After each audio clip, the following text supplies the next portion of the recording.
Andre Anania, Matthew Mania. Where were you on that one, Mahar? Come on. And I took it a jab on the chin, rightfully so. I take pride. Listen, I've basically got one job in this league, and that is to say the names right when somebody passes it to somebody else or somebody shoots and scores. And talking last week about the Ty Nelson injury during a fight with Andre Anania, I called him Matthew. Anania, Mania, Uma, Oprah, like, come on with your coming on. But thank you for calling me out on it. I want to make sure I give these young men their due. I don't do it on purpose like some in the past have, deliberately mispronouncing names as part of their shtick. I got no shtick, and I got Andre's name wrong. I apologize for that. But again, I say, where the hell were you on that one, Mahar? Well, you know what? I had Frankie Morelli as Maselli, I think at least twice on the pod, so we've all got our ones that trip us up. So, who might have correct? Anytime we get a Maselli on this episode, as in Tony Maselli from Who's the Boss, and if you don't get that reference, I can't help you. That guy over there is Dan Mahar. You'll find him on Twitter at his name, Dan Mahar. I'm Mike Farwell on Twitter at Farwell_OHL. We've got a lot in the email inbox this week, a lot of feedback on social media. You'll find Dan, as I mentioned, on Twitter at his name. I'm at Farwell_OHL. Our YouTube channel, loving every bit of it. Keep it up, keep it coming. Tell a friend, and welcome to your next episode of the OHL podcast. It turns out that we've got a little bit of an unanticipated, unintentional theme here. We're going to take a hard look at the West Division, and we're going to start at its northernmost point. And John Van Beesbrook, no longer in the rafters at GFL Memorial Gardens. Dansky, you want to start us off on that one? Yeah, well, for those that are not familiar with the background there, John Van Beesbrook, obviously an all-star goaltender in the NHL, came through Sioux as a coach. In his coaching term there, had some noted run-ins with a few players, most notably star defenseman Trevor Daley, uh, whom he used a racist term against, and there was a blow-up, obviously. Van Beesbrook was out. But the legacy somewhat tarnished, obviously, and just going forward, having that banner there, causing obviously some bad memories for people that walk into that rink and see it based on that incident and the language that was used. So one of whom was Trevor Daley himself, who has to go back in that rink and see that banner hanging there. So Sioux Greyhounds decided we're going to take that banner down because it's not representing what we intended it to initially represent. And I think all things considered, it's a good call. So, interesting thing is that I noticed this while I was there just a couple of weeks ago, because with the addition of Joe Thornton's name and number to the rafters at GFL Memorial Gardens, obviously his banner went up. And the Greyhounds organization has what I would describe as modernized the banners. They look a little flashier, a little sexier, quite frankly, because prior it had just been pretty basic, right? Red on white, name bar, number, and that was pretty much it. So there's an image on the banner. Now it looked different, and I happened to notice it when I looked up. And my buddy up there who writes for SiouxToday.com, Brad Cochamilio, great guy, love seeing him. One of the many reasons to enjoy my visits to the Sioux. But he pointed out, because I was looking up at the Thornton, I said, "Oh, that's new," and not just the Thornton, but the look of it. He says, "Yeah, they've updated all of them, but they didn't put the Van Beesbrook one up again." And I didn't really give it a second thought, Dan. Now, of course, it has made a few headlines. And I'm going to say this, and I'll preface this by pointing out that I think, and I've said this before on the podcast, the Sault Ste. Marie Greyhounds are one of the finest run organizations in the entire Ontario Hockey League. I think they do pretty much everything right. And we can quibble about this if we want to, but it's a banner with a name on it. Nobody is erasing John Van Beesbrook's records with the organization. Nobody is saying he was a terrible hockey player. Nobody's even frankly saying he was a terrible person. There was just an unacceptable incident that occurred between coach, GM, and black player on his team. And for those who have pointed out that it was up there for 20 years and nobody gave it a second thought, I would just ask you to reflect on your own privilege that it could be up there without you giving it a second thought. Because when Trevor Daley and perhaps some others went into that arena, they did give it a second thought. So you can say what you want about, okay, yeah, now you've solved racism because you took the banner down. No, and nobody's saying that. It's a banner. If it's up there, it's not up there. It doesn't make a difference in your life, I would assume, especially if you're like most people in the game of hockey, and that's like me and Dan, white guys who love the game or who have played the game. This to me is attempting to get a tempest going in a teapot. I support what the Sioux Greyhounds have done. They've just removed it. They're moving on. I think we all need to move on too. Simple as that. Yeah, and I think the important note here, Mike, you're absolutely right. In all these cases, you put yourself in the shoes of the people involved, and you look at these kids that come through the OHL. For the rest of their lives, these barns that they played in will be a part of them, a part of their home. And for someone like Trevor Daley, who was a star in Sioux, that was a home for him for years. Imagine being him having to walk through that door and that reminder is hanging there. And at the end of the day, for everyone else that walks into that rink as well, when the banner's hanging there and people's first memories of seeing it are of this incident that occurred, is probably not achieving what you wanted it to anyway. So why don't we just put the victim of the incident in mind and say, yeah, you know what, let's just remove the reminder. No one else is, like you said, Mike, going to give it a second thought beyond a week or two from now. Trevor Daly will. So let's think about that and Tempest and Teapot and move on. Speaking of homes, I was really liking the Pasquale Zito homecoming story with the Windsor Spitfires, but alas, it was short-lived. Wasn't it a 5-point game in his first game back? It was awesome. I'm thinking, this is great. What a way for the kid to be able to finish out his junior career. But instead, he has decided, you know what? This junior hockey thing, it's not for me anymore. I know where the road is headed, and I'm going back to school. Yeah, and we saw with Brendan Stirazzotti earlier too. We talked about this when you have overage players.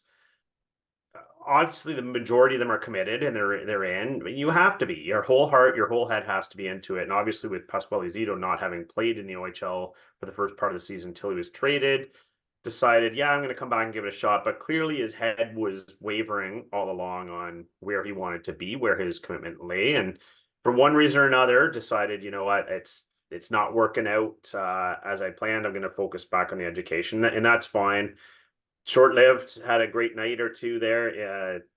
And the Windsor Spitfires have been playing really well, so maybe they benefited from his short time there. But yeah, I think like we talked earlier, if your head and heart aren't totally into it, maybe time to move on.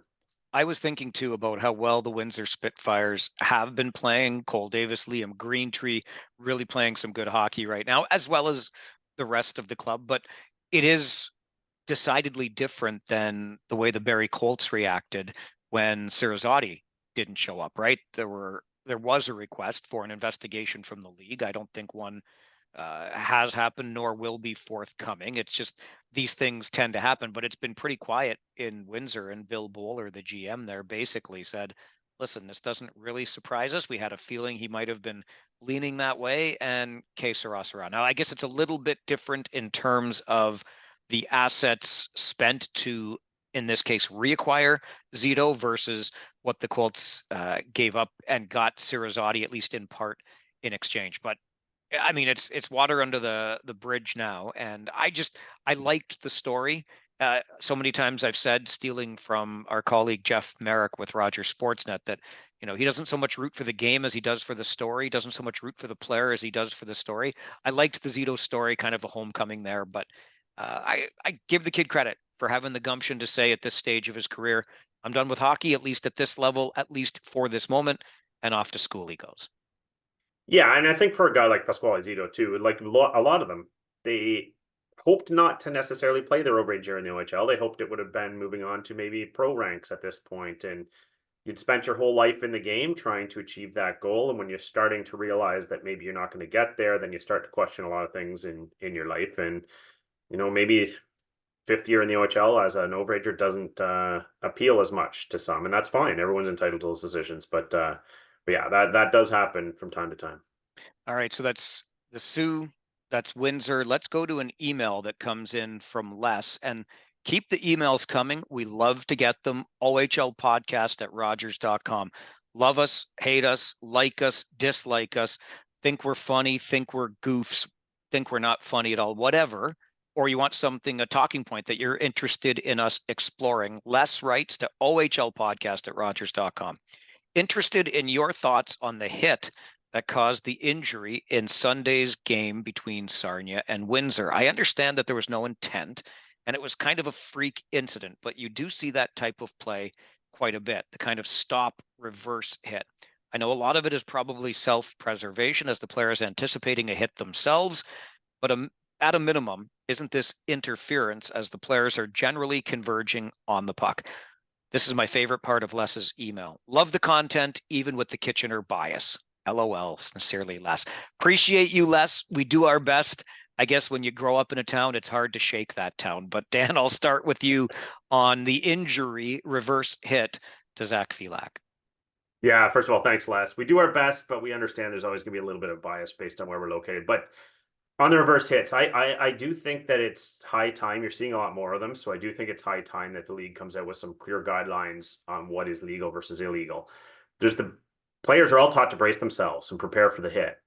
And where's the line in there, right? Because I think what Les is describing is those reverse hits where happens a little early, right? Like the guy stops 3 or 4 feet short of the puck, throws the shoulder up, sometimes right into the chin. We've seen some pretty nasty head contact from those hits in the past. So I think that this calls for some video, some instruction at the start of the year for these players. Here's a legal reverse hit. Here's an illegal one. I think no one has any issue when it's on the puck and you're just bracing yourself and, a stronger guy wins. That's what kids are taught to do. But I think that's what the issue is was the player coming in? Did he have the opportunity to get to the puck first? If not, that's interference, clear as day. Did the shoulder come up into the head or the chin? If so, there's a headshot.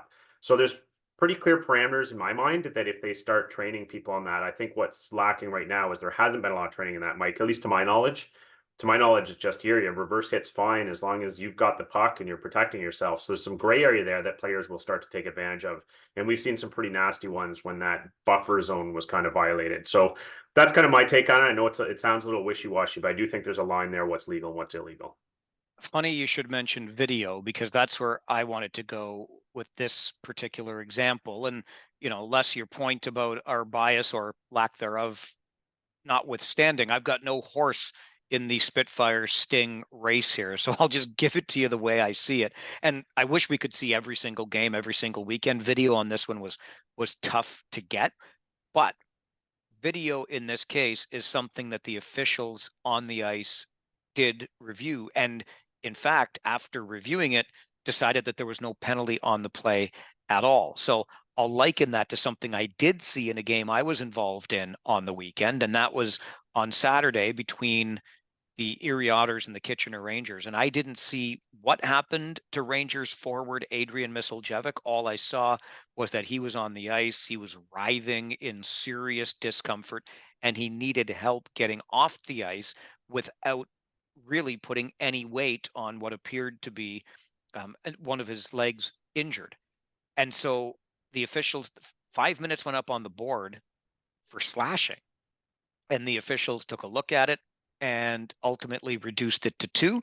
Rangers did get a power play. I didn't see the slash at all. My point in bringing this up is as much as I dislike video review, because I think it really bogs down our game and it's a great fast game, I have seen enough reviews this season that lead me to believe when they do take the time to review it, because we have the technology and we're making use of it, they tend to get it right. So I think in this case, we defer to the officials who watched it frame by frame, slow motion, however you want to describe that, and didn't think there was an infraction on the play at all. So I'm going to give the benefit of the doubt to the training that these officials have had, the angles they got to look at, and the way they got to look at this play that we didn't have the advantage of doing. And I'm going to say this is unfortunate.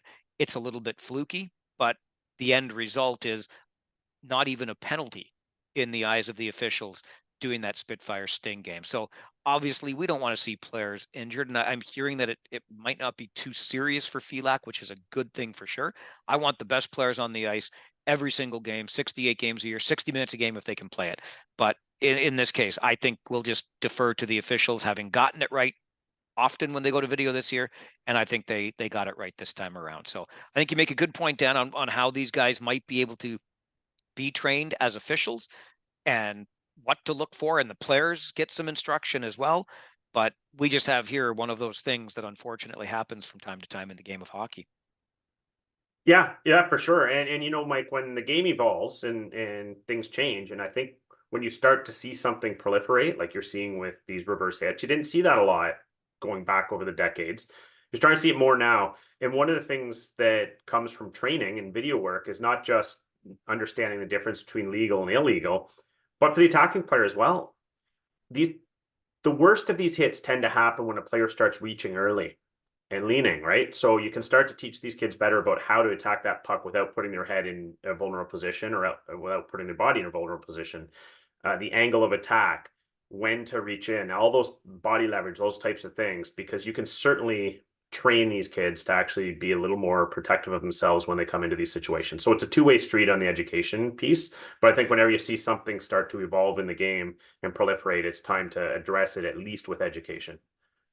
Like we're going to have to address the icing rule, right? When it's the in arena timeout, we're going to have to look at that because we're seeing it happen that gives teams an advantage. So these are little things. And this is why I think we review the rules so many times in the game of hockey. They'll take a look at these things over the summer, find out if it is something that's becoming more and more common and common enough that it needs to be addressed through further instruction, be it for the players or for the referees. So Les, I'm assuming maybe not the answer you wanted to hear. Do you want us to throw the book at somebody on Windsor?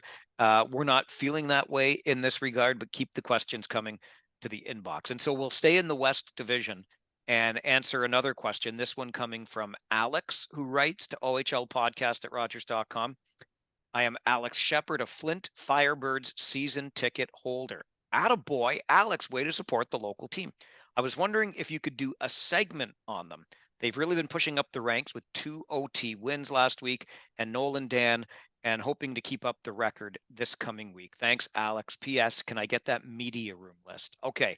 On the media room list, I joked last week that I will give you, if you ask for it, the definitive ranking of media rooms across the Ontario Hockey League, because I think last week on this episode, I was still full from my trip to Saginaw.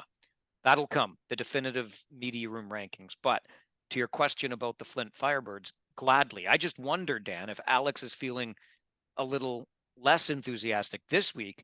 2 OT wins last week, and then a couple of losses for the Flint Firebirds this week. Oh, that's the kind of season it's been for Flint, I think.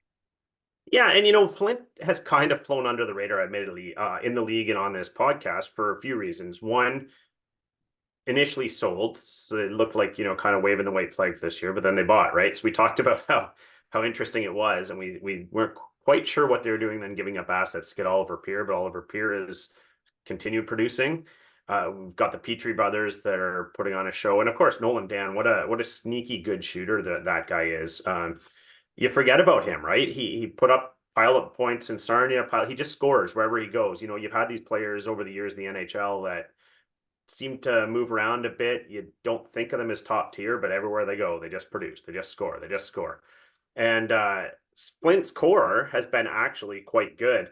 And you look at some of the prospects on that team too, they won't have eye-popping offensive stats, but do they ever do the work, right? They do the little things that can make you successful. And I think that Flint is lurking around the bottom of that playoff picture, and I'm not sure that anyone's going to be too thrilled to play that team in the playoffs. Mike, are you? Well, I maybe not be. I may not be as enthusiastic myself about the Firebirds as you or Alex are. Remember, I boldly predicted a week or two ago that it would be the Windsor Spitfires catching the Flint Firebirds and maybe grabbing a playoff spot. And all of a sudden, after Flint's back-to-back losses this weekend and Sarnia picking up back-to-back wins, it's the Sting within a point of the Firebirds. Look, I'll say this. I I like the Firebirds market. I love the Dort Financial Center as an arena. I want to be there. I really do want to be there for a playoff game sometime because it just gives me all of the classic slapshot-esque hockey arena vibes. It's just the right kind of building for a junior hockey playoff game. So I can't wait till that opportunity presents itself. I'm sure it will at some time. If we're being honest about the organization, it has had its bumps along the road. I'm not sure that I really need to document all of the Rolf Nilsson and Terry Christensen drama that's gone on with the organization. Heck, I remember when they first got into the league, and at least Kitchener, when we would travel down, took extra cases of bottled water with us because they had the whole water crisis in the city itself. None of that, I don't think, really is pertinent to Alex's curiosity about our thoughts about the team. I will add on Nolan Dan, even though we've talked about being both of us, Dan and I, from Kitchener. That's in the region of Waterloo. There are 3 cities, 4 townships. Nolan Dan is a Cambridge boy. I consider him one of ours. So I'm always going to pump his tires every chance I get. And I love to see him succeed. And Dan, you're right. He's one of those guys that can really shoot the puck and find ways to pile up points. I just, I'm really curious about the trade deadline this year. And you already referenced it, Dan, so I don't need to go into great detail. I thought, and I had on my kind of score sheet, a really good season of moves. I think it was like net 20 draft picks for the Firebirds coming into the deadline, when then they just made some rather strange deals. Gavin Hayes and Zachary Drew out, and then bringing back in Oliver Peer and Roberto Mancini. It didn't make a ton of sense to me. Maybe, Alex, the thinking here for the Firebirds is to help this core feel a little more comfortable, get into the playoffs, taste a little bit of that, because I would project probably a couple years away until the Firebirds are back in that upper tier and competing for something special. The only other thing I will add in all of this is that I miss the hot tub. So if you can get the hot tub back into the Dort, I would appreciate it. Early days, they had fans that could sit in a hot tub in one end of the rink. Now, don't get me wrong, I'm never taking a bath with somebody else, certainly not a stranger. If you like hot tubs, that's your own thing. But I thought it was a really neat feature in the arena. So I'm not going to back off what I had said a couple of weeks ago about Windsor. Maybe now it's Sarnia. I know you were stoked about the back-to-back OT wins a couple of weeks ago. Now it's back-to-back losses for the Firebirds, and I projected out just a little bit further, and I've got them with just 7 wins since the beginning of December. So I think this year's edition of the Firebirds is kind of heading towards 8th or even 9th place, and we'll see where they're at in the next couple of years. That's my high level analysis from here of your Firebirds, Alex. But I love that you're a season ticket holder. You're out there supporting your team. Yeah, and 2 other quick notes I might add, Mike, because we were all puzzled by the moves. And I'm not saying by any stretch that I think the Flint Firebirds are going to win a playoff series this year. I think that top end of the West is so heavy. Point being more that we've talked about how there aren't really any easy marks in the league this year, and Flint is certainly far from the easiest mark. So I don't think it's going to be an easy road. But when I try to reflect upon why maybe did they do what they do, I think part of it is they kind of understand what they are, right? They're kind of a puck moving team, a little bit of speed and zip. They weren't necessarily the strongest defending team, so they kind of went all in on that. And when you look at, as the season goes on, teams tighten up, clog that neutral zone, the ability to move, the ability to skate starts to become critical. So when you add an Oliver Peer, you're starting to stretch that ice out and open it up. He can use his wheels to create some of that space that you no longer get after Christmas in this league. So I do think there is some strategy there involved in what they did when you think about it, but I'm not suggesting it's going to work for championship this year. But I do think that it's not going to be an easy mark if anyone thought it was going to be. Yeah, I think that's a really good point. And I will just add to my high level analysis of this. The Flint Firebirds are a team that can like they can flat out fly.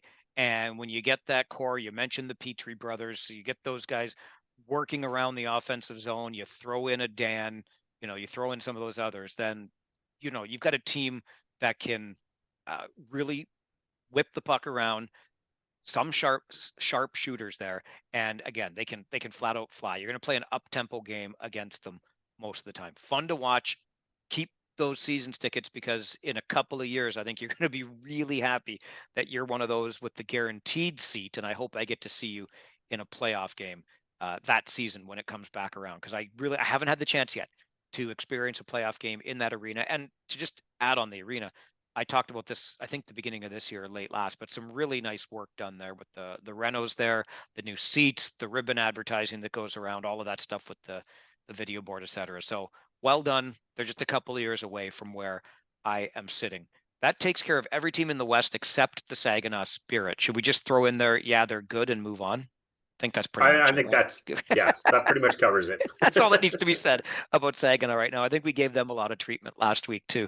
Okay, before we move on, we would be remiss, and I hate to have to do this, but it's something that's happened this week. In fact, in the span of 24 to 48 hours, just some awful news coming out that we have lost Logan Hunter, not even 40 years of age, to cancer. So that's the nephew of Mark and Dale, which would make it the cousin of Dylan, I guess, was Logan Hunter. So condolences to the Knights family and the Hunter specifically on the loss of Logan to cancer. We learned through the Pittsburgh Penguins in a statement from Jason Spezza, his younger brother Matthew, who also played in this league. He was a goaltender. I've got him Kingston, Ottawa, London, and Sault Ste. Marie. And when, in fact, when Jason was in this league playing, younger brother Matthew was kind of hanging around the rink there in Brampton quite a bit. So anyway, accidental overdose, absolutely tragic. We want to extend condolences there to another former OHLer. And speaking of Spezza, who played for the Mississauga Ice Dogs before the Brampton Battalion, the first ever captain of the Mississauga Ice Dogs, Scotty Page, also passing at just the age of 44. That's a trio of little tidbits you don't want to have to add to the podcast, Dan. No, just awful news all around this week on all those cases, all memories of the OHL, but quite a reminder too that at the end of the day, this is just a sport, just entertainment, just a game, and what really matters is down the road. So condolences to all three of those families for sure.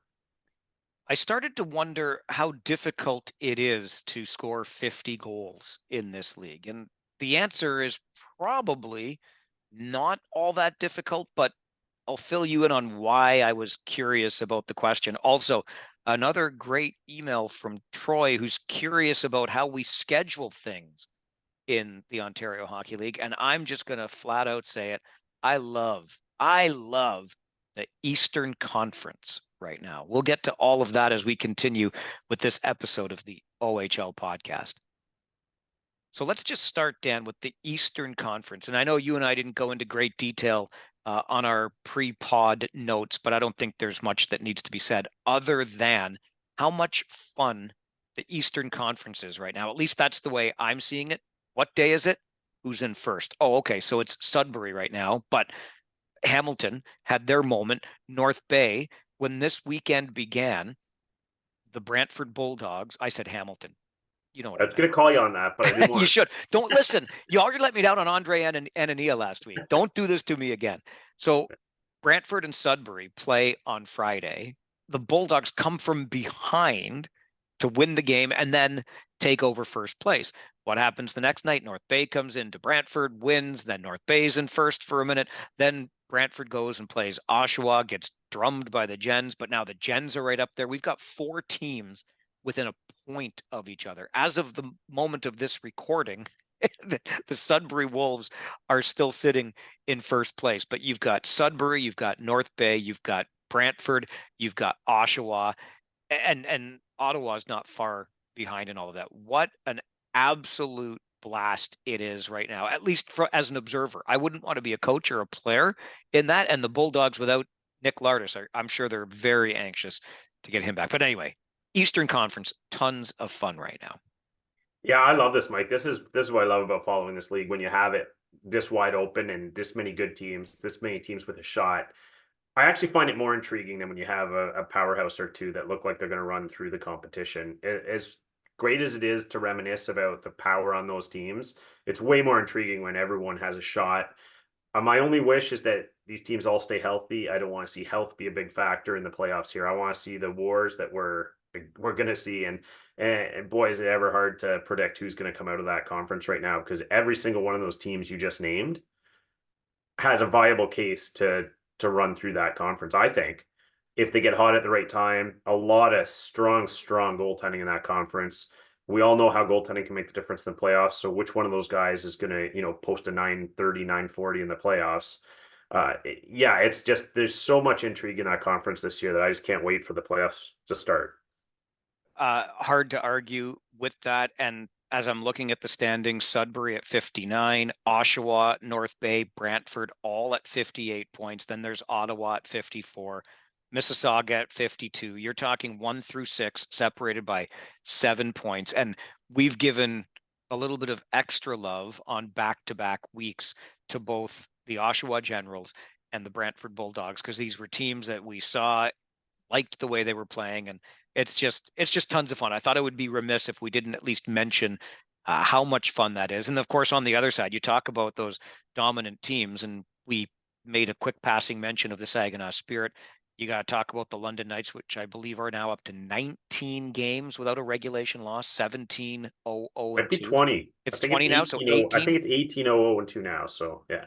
It's absolutely incredible stuff, and they're getting it done without uh, Michael Simpson in goal. He's out with an illness, I've heard it referred to as. I think it might be more injury than illness, whatever the case is, but he's out of the lineup. And I wonder, while we're on that front, if they might be the London Knights without Jackson Edward again. I haven't seen anything official from the league, but a headbutting incident in Sunday's win over Guelph, which, yeah, did make them 18-0 and 2. And Jackson Edwards just coming off a previous suspension. So it really makes one wonder what might happen this time, 3 games later. Yeah, I think for sure something's coming. I mean, you've got all the elements, right? A repeat offender, black and white suspendable offense.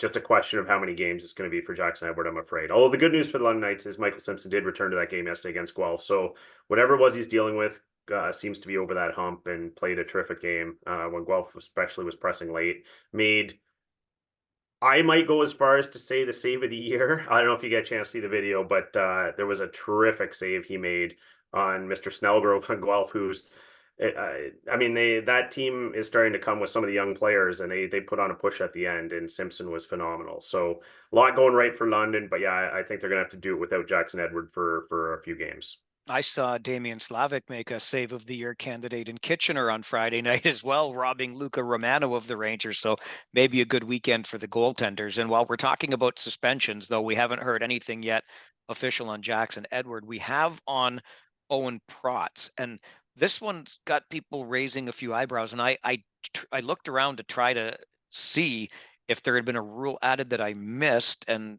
the answer is no, unless I missed it somewhere. But exceeding the threshold of boarding penalties. So kind of like the fight rule, once you're in 3, you start getting suspended. If you get too many boarding penalties, it turns into a 1-game suspension.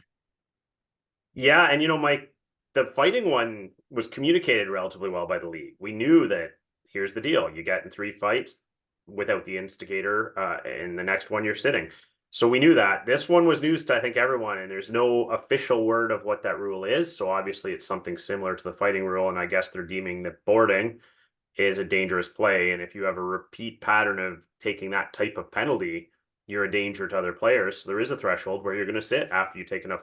Just making players think think twice before they hit a guy in that danger zone around the boards. And frankly, I don't mind that.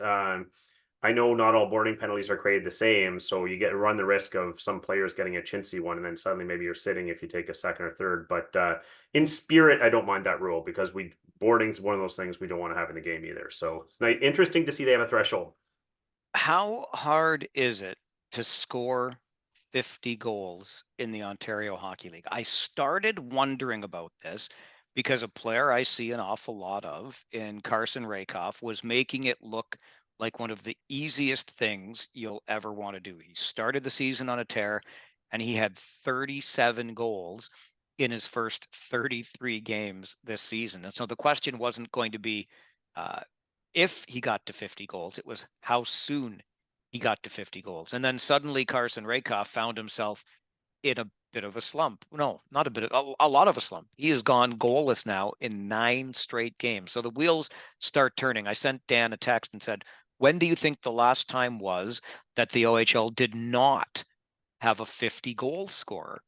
And Dan's like, off the top of my head, I'd say 20 years. And so if you're playing on the Price is Right, you're within 1. You win. Like, come on. It's been 19 seasons since the Ontario Hockey League did not have a 50 goal scorer. I confess my memory is clearly really short for for things like this.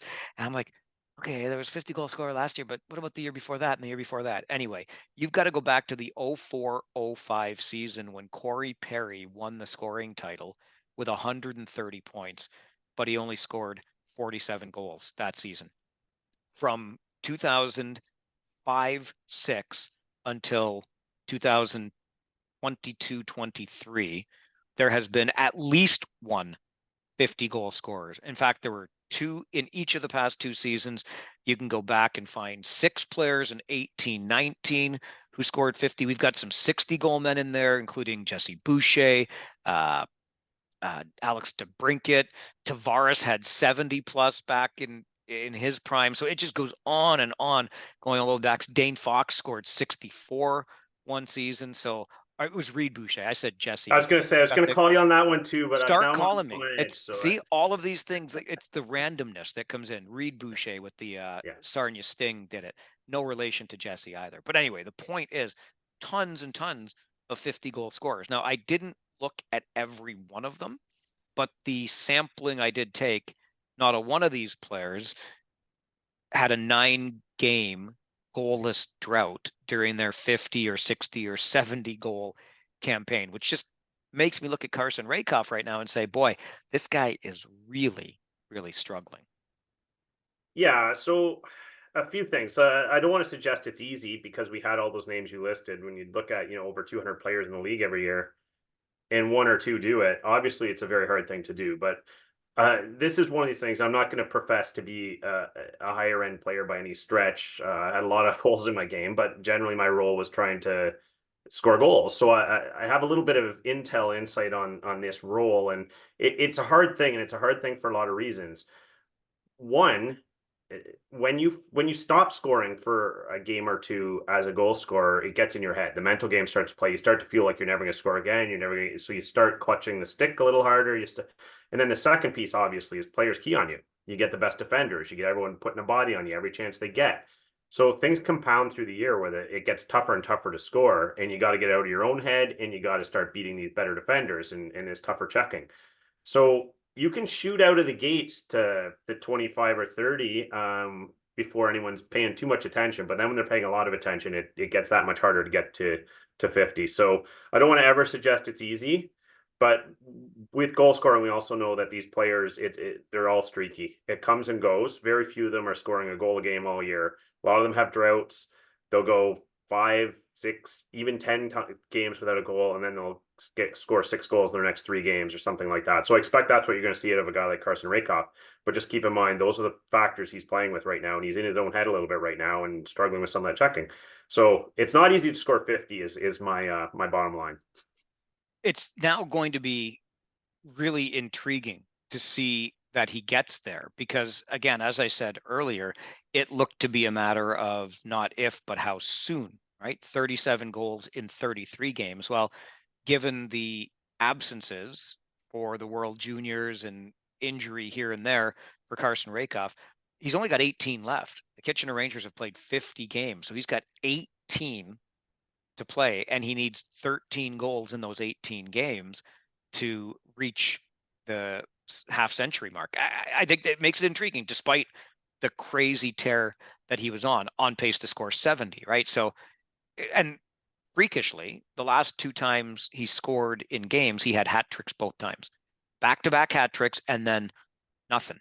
Bupkis, zilch, zero, zip, nada for 9 games. That's an incredible drought for a goal scorer to go through, but I guess it adds just a little bit more drama to the remainder of the season for a guy that has been playing so well. All right, let's go back to the email inbox. Our buddy Troy, who does some great work on Brantford Bulldogs broadcasts, love the work they're doing across the board there in Brantford right now. And Troy sends a really interesting question to OHL podcast at Rogers.com. Wondering if you and Dan have ever discussed the possibility of the OHL looking at dissolving 3-in-3 weekends. Now, might this be because the Bulldogs just came off an unsuccessful 3? Troy, are you being biased to Brantford like we are to Kitchener? That's okay. We love you for it. But I think this is a good point. We haven't talked about it in a while, Dan. But Troy's email goes on to say, I think it's time to start considering what the sports science specialists say about the importance of rest for high-level athletes and the risk to player safety. Most OHL players these days are enrolled in high school or university remotely in some form, and it makes midweek games easier and more flexible for them. The speed and physicality of the game today, combined with bigger and stronger athletes, makes for an unstable scenario for a tired player at the end of a 3-3. Too many times I've seen good teams completely outplayed coming into the last game of a 3-game weekend. It's not the best recipe with so much on the line every game. The NHL doesn't do it. The NCAA doesn't do it. I think it's time to evaporate some old school scheduling mentality in the OHL. Love the question, Troy. I've got thoughts. Dan, what are yours?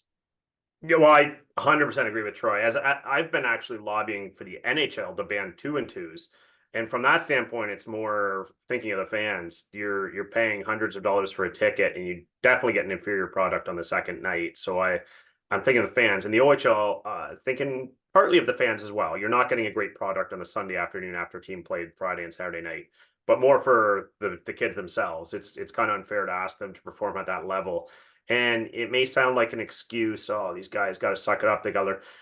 You just can't do it at 100% all year long. And I think the OHL has done a better job lately of trying to avoid the 3-3s as much as they can. But I would outright get rid of them, just like you said, Troy. I know the teams all want the box office of the weekends.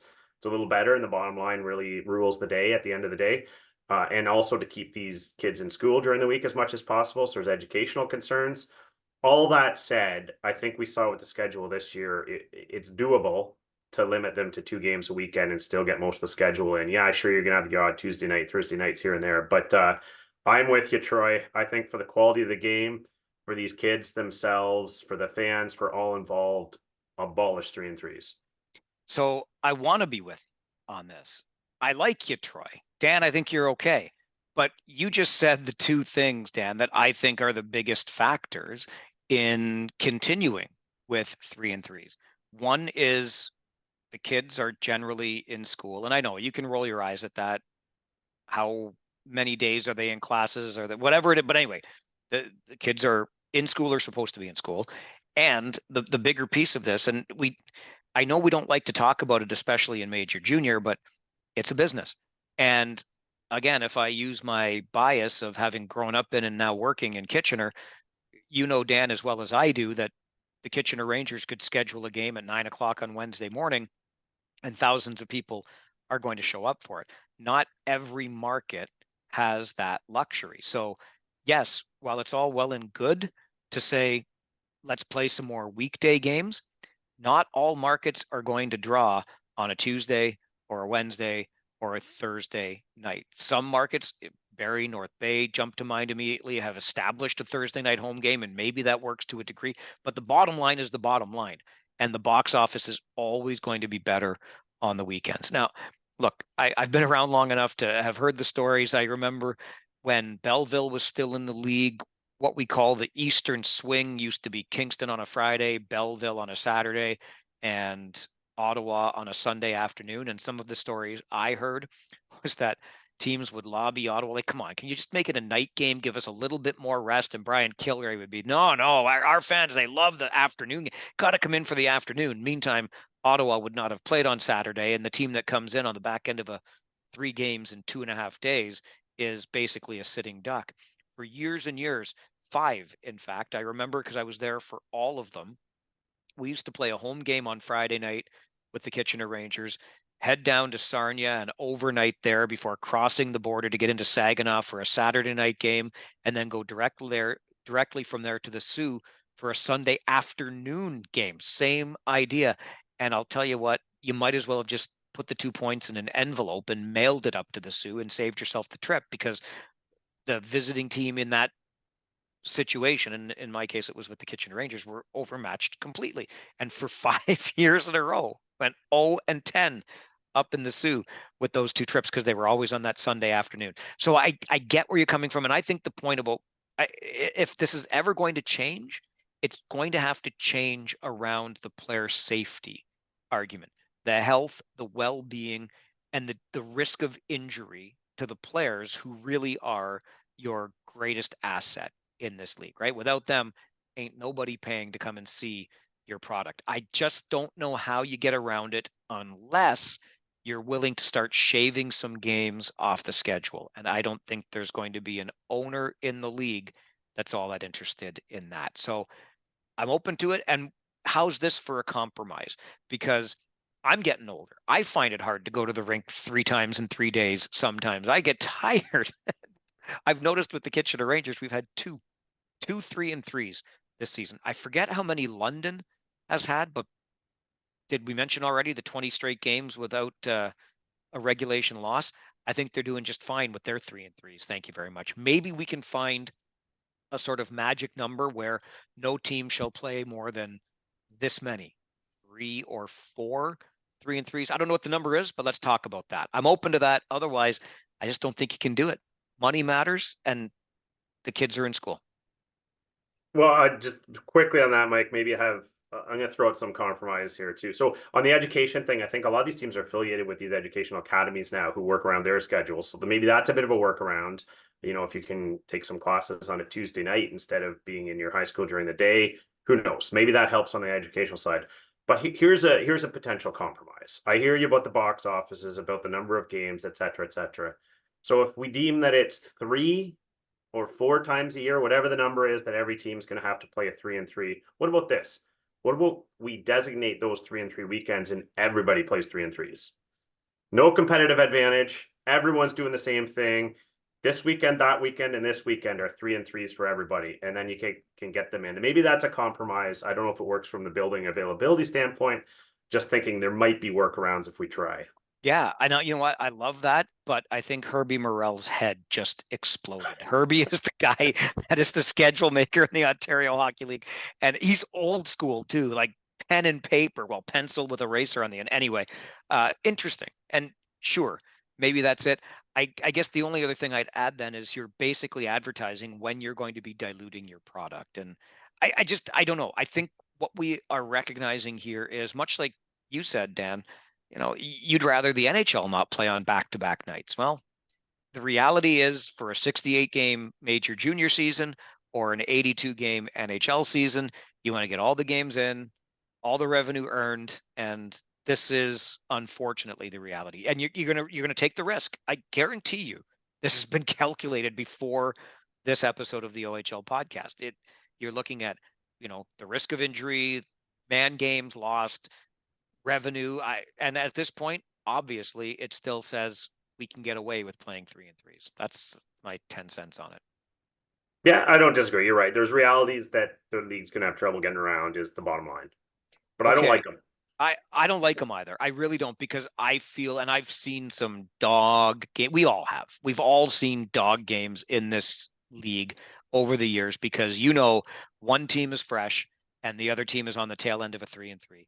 And I'm just going to say again though too, the older I get, the more I become aware of how easy it is being a teenager. Like I know the stress. Don't call me an ogre, okay? But come on, you can eat McDonald's and still run 10K. Like try getting as old as me and eating one hamburger and not being able to move for 3 days. Like, come on, teenagers, high performance athletes, get out there and tape it up and play another game. All right. Last week I threatened, and both Jim and Alex accepted. They dared to say, I want the definitive ranking of media rooms in the Ontario Hockey League. So I'll tell you what, because we do care about your time, and we've had lots of things to talk about. We're just about to get to our prospects of the week. I'm going to save them for one more week. Okay. It's also going to give me a chance because I'm on the road this weekend through Kingston and Ottawa. And I'll warn you right now, Ottawa is one of my bubbles. Unless they've changed things, it's going to find itself very near the bottom of the rankings. So let me check it out this weekend, and then I'll report back next week, I promise, with your definitive media room rankings, but only because you asked for it. Just remember that you asked for it. Dan, who's your prospect of the week this week? All right. Well, I'm actually going to pick a guy that I also picked once last year and was a little surprised to find out no NHL team drafted him. So, of course, he's on the radar. So, what does he do for his encore? How about lead the league in scoring? And that's Anthony Romani. Here's a guy that still ranked down 81st amongst North American skaters in the Central Scouting midterm rankings. Crazy low. So obviously there's some scouts not projecting him to the pro ranks for whatever reason. But for my money, when you're an 18-year-old and you've scored 42 goals, will probably be the first OHLer to 50 this year, leading the league in points at 78, only 18 years old. How can he not be a prospect of the week? So NHL teams paying attention. I'm sure you are at this point. Someone's got to draft this kid this year. I Who you love got, Mike? I love seeing that, going for the guys that might have been overlooked before. But I just want to point something out, Dan, since you haven't been here for me on anything in this podcast so far. My Jesse and Reed Bouchers, my Andre Ananias last week. What else did I screw up? Anyway, I think I just heard you say that Anthony Romani is going to be the first to 50. Okay. That's my prediction. It's on Yeah. the record. It's on Yeah. the record because Rakoff did have 37 in 33, right? And he's only one behind right now. I think he's 5 behind now. I think Romani's up to 42. Is it that many already? I believe so, man. He's just scoring. So that's why I don't feel like I'm going on too much of a limb there. But All right. you All never right. I'll know. give you that. I need to pay more attention when I'm on the road these days. Um, just you're right. 42 for Romani in 49 games. Okay, he's got a good head start there. You're less bold than I thought you were. That was a good weekend for Anthony Romani. It was. All right, I'm gonna stick with one of the teams. I don't know how many times, if I'd been tracking this, I'll bet you this is the fourth time I've gone to this team, but I'm really enjoying so many things that the Oshawa Generals are doing, especially lately. So I'm gonna go back to that blue line and look at Ben Danford again this week. 6 assists in his past 6 games, steady as she goes as a blue liner, really doing a nice job distributing that puck. And a big part, like it's from the net out with the Oshawa Generals right now. Really been enjoying. I'm riding that General Motors wave in Oshawa, and I've got Ben Danford as my prospect of the week. Yeah, great call. Hey, what a solid player. And he's holding ground in those central scouting ratings too. So he's going to go late first to mid second. Seems to be the consensus. Doesn't lose any ground.